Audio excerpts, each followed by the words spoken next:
Right, so, ons almal weet met die groei in tegnologie is al sekere goed wat agtergelos word. Maar hier agter my is 'n stroper wat van 1998 afkom en hy werk tot vandag toe nog. So hier agter my staan Johan, ons alle boere net buite Bultfontein en ons gaan 'n bietjie hoor hoe lank het hulle nou al hierdie stroper en hoeveel moeilikheid gee hierdie ding op hierdie ouderdom vir hulle. So kom ons gaan luister 'n bietjie in. Hallo Johan, hoe gaan dit met jou? Goed met jou, Albert? Nee, kyk, ons kan nie kla nie, So verduidelik vir my nou 'n bietjie, ons is hier net buite Bultfontein.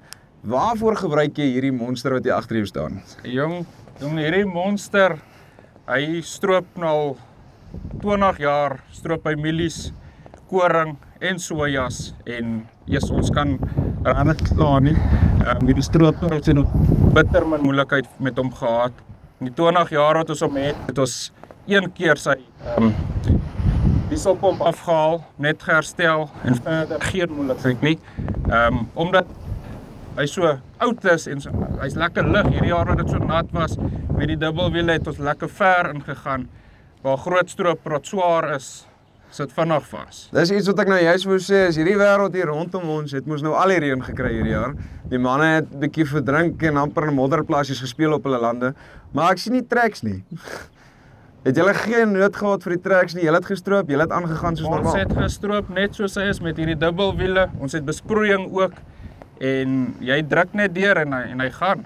En as hy vassteek aan reverse jy, dis nie laat 'n trekker jy moet kom uithaal nie. Hy is lig genoeg.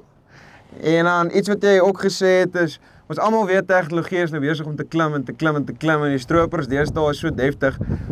Maar hierdie een is glad nie, maar hy doen nie werk net soos wat hy moet. Hy doen die werk net soos hy moet, net soos hy groot is en hy is voldoende vir hom. Ek bestuur hom self, ek is heel tevrede met hom. Maklik om te gebruik en op die einde van die dag, na 27-jarige ouderdom, 20 jaar by julle, stroop hy nog steeds. Ja, nee, daar is ons regtig bitter min foute op hom gehad en baie tevrede. Ons sal hom nie verkoop nie, ons sal net 'n groter een bykoop vorentoe, maar die ene sal bly.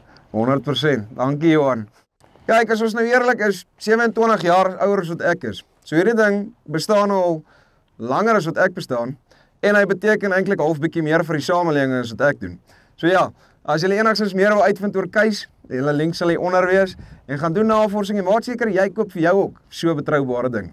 Dis Farm Spice, oor en uit.